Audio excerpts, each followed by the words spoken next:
Picture this. The news is running a story about a major supply chain disruption. Fuel prices have spiked overnight. Store shelves in your city are starting to look a little thin. You open your fridge, check your pantry, and realize if this gets worse, you have maybe 4 or 5 days of food in this house. That feeling right there, that is not paranoia. That is a gap in your preparation. And today, we are going to close it permanently. In this video, you are going to learn the exact system for building a 30-day food buffer. We are going to cover the calorie math that almost everyone gets completely wrong, the 4 food categories that keep your family fed, energized, and mentally stable, and the storage techniques that make everything you buy last for years instead of months. Stay with us until the very end because the final segment covers the single most heartbreaking mistake people make when building a food supply, and most people do not even think about it until it is too late.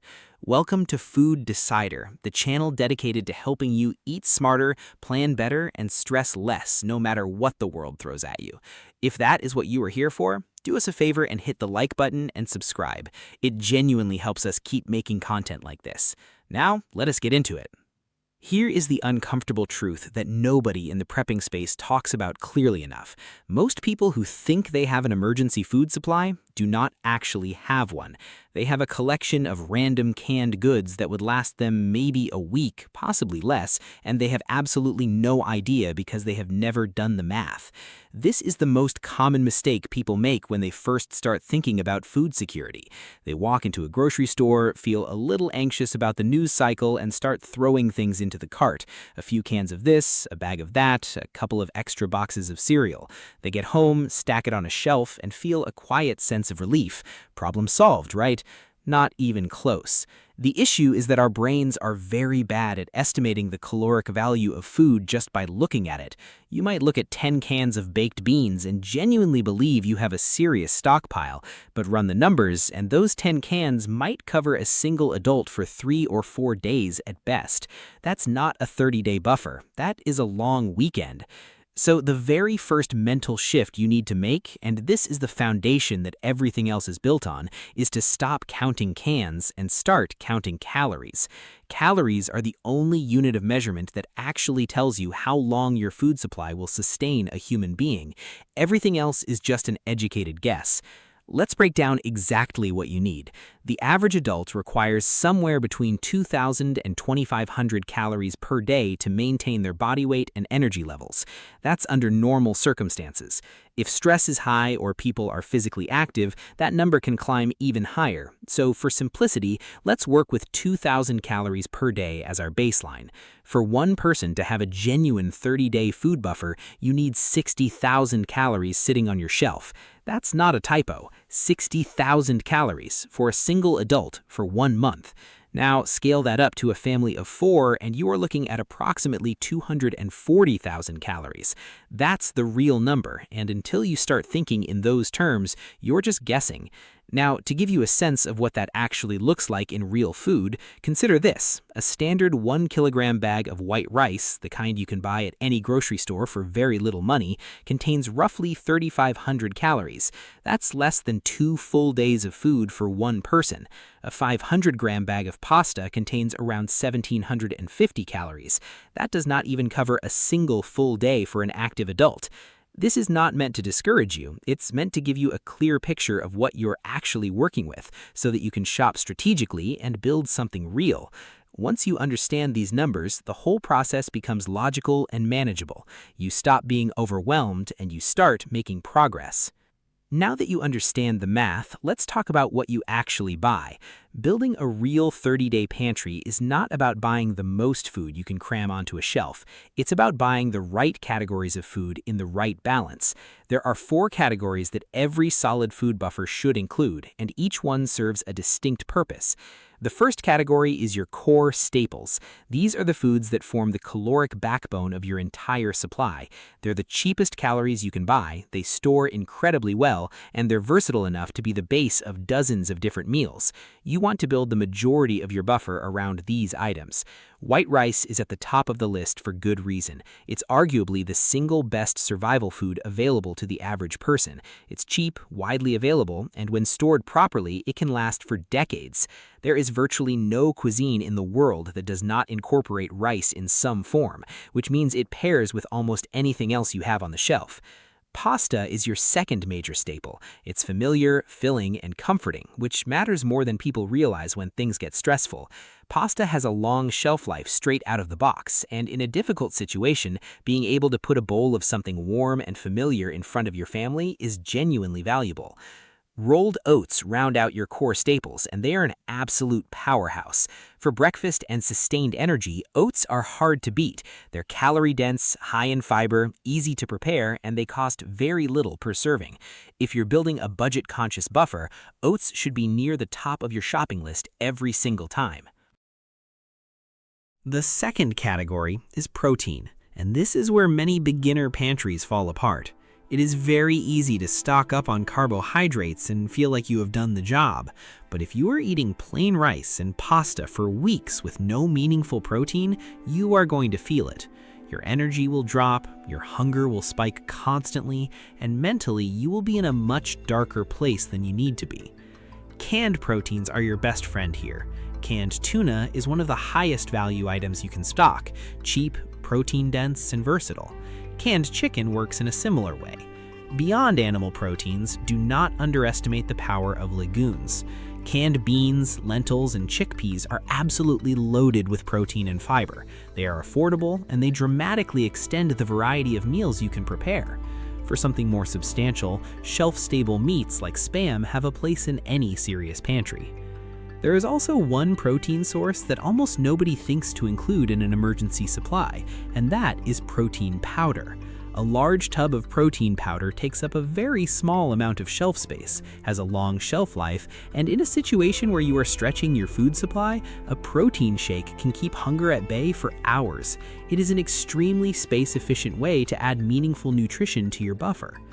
The third category is what we call the meal makers, and honestly, this is the category that separates a miserable food supply from one your family can actually live on with some dignity. Here's the reality. Plain rice is not a meal. Plain pasta is not a meal. They are ingredients. What transforms them into something you actually want to eat are the sauces, the fats, the spices, and the flavor bases that surround them. Cooking oil might be the single most underestimated item on any food storage list.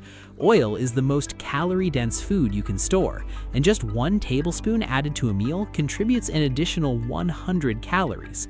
It also makes food taste dramatically better and more satisfying. Stock olive oil, vegetable oil, or coconut oil, whichever your family already uses. For sauces and flavor bases, think pasta sauces, curry pastes, stock cubes, and canned coconut milk.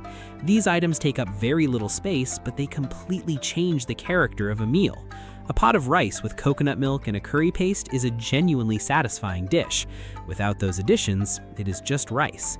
Then there are spices and condiments. Soy sauce, garlic powder, chili flakes, dried herbs, and especially salt. These are what make food feel like food rather than fuel. And salt in particular is worth highlighting. It is not just a seasoning. Salt is a genuine biological necessity. It regulates fluid balance and nerve function, and historically, access to salt was so critical that it was used as currency. Make sure you have plenty of it. The fourth and final category might seem less essential than the others, but experienced preppers will tell you it matters enormously. These are your comfort foods, your morale items, your psychological survival tools. When the power goes out, or the news is frightening, or life feels genuinely uncertain, small familiar comforts have an outsized impact on how your household copes. Coffee and tea are the obvious ones. For many people, their morning cup is not just a habit, it's a ritual that signals that life is still okay. Peanut butter is calorie-dense, protein-rich, and almost universally loved. Honey is a natural sweetener with an almost indefinite shelf life. Pancake mix is a comfort food that doubles as a morale event. Making pancakes on a Sunday morning when everything outside feels chaotic is a powerful act of normalcy. Do not skip this category. Nutrition keeps people alive, morale keeps them human. Now we need to talk about how to actually maintain what you have built, how to make it last as long as possible, and how to avoid the mistakes that silently undermine everything you have put together. The most important principle in all of food storage is something called the golden rule, and it is this: store what you eat and eat what you store. It sounds almost too simple, but it is the most practical wisdom in this entire space, and most people violate it immediately. Here is what happens when people ignore the golden rule. They go online, they read about emergency preparedness, they see some list of recommended survival foods, and they go out and buy items that sound smart and shelf-stable, but that nobody in their house actually eats. Canned sardines nobody likes, powdered milk that sits untouched, specialty grains the family does not know how to cook. These items expire, get thrown away, and represent pure financial waste. The smarter approach requires no special shopping trip and no dramatic behavior change. Simply buy more of what you already use. If your family eats pasta twice a week, buy 4 extra boxes next time you shop. If you go through 2 jars of peanut butter a month, buy 4. Over several weeks of doing this, you will quietly build a substantial buffer without even noticing the cost. And because you're buying things you already cook with, rotation happens naturally. You put the new stock in the back of the shelf and use the old stock from the front. This first in, first out method ensures your buffer stays perpetually fresh. You are not maintaining a static museum of food, you are maintaining a living, rotating supply that is always ready. Now let's talk about how to actually store what you have bought to maximize its lifespan. For the majority of your pantry, canned goods, jarred sauces, packaged items, the requirements are straightforward: cool, dark, and dry.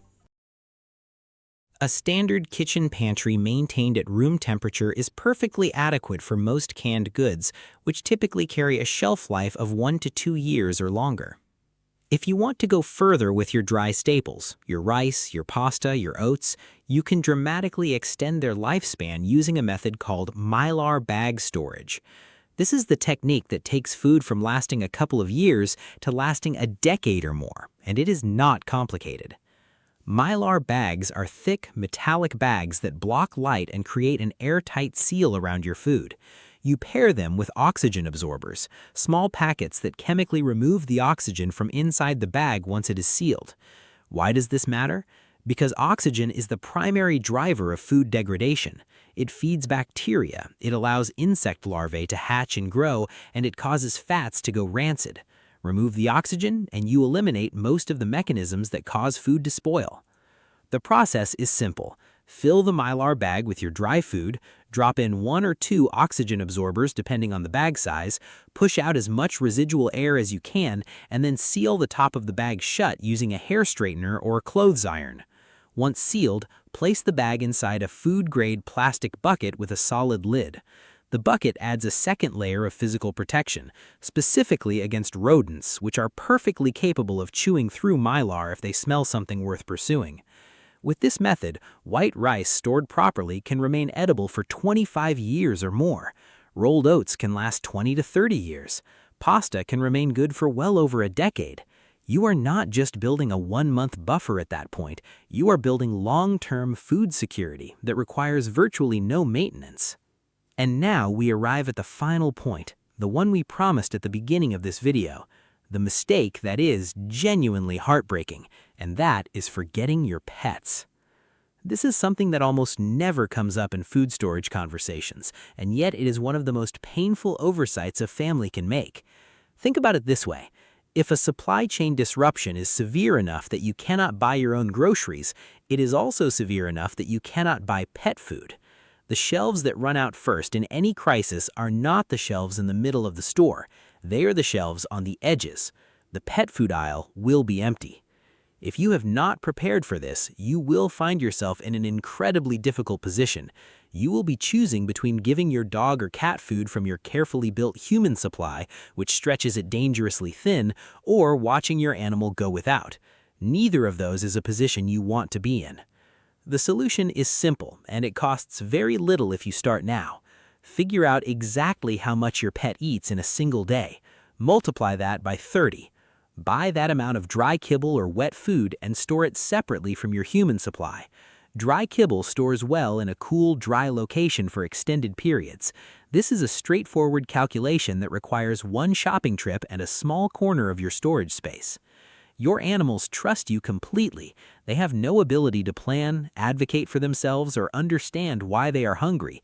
They are entirely dependent on the choices you make. Make sure they are part of the plan from the very beginning. Here is the bottom line. Building a 30-day food buffer is not about fear. It is not about expecting the worst or living in a state of anxiety about the future. It is about giving yourself margin. It is about removing the power that external uncertainty has over your daily sense of security. When there is a month's worth of food in your home, the headlines about fuel prices and supply chain disruptions do not hit the same way. You are no longer one bad week away from a problem. You are insulated, you have breathing room, and that changes how you feel, how you think, and how you make decisions under pressure. You do not have to do this all at once. Start small. Next time you're at the grocery store, grab an extra bag of rice. The time after that, pick up a few more cans of tuna. Add an extra jar of peanut butter. Do this consistently over a few weeks, and you will find that without any single dramatic purchase, you have quietly built something meaningful, something real. That is what Food Decider is here to help you do. If this video gave you value, please leave a like. It helps more people find this content. Subscribe if you want to keep building toward a more prepared and resilient life. We will see you in the next one.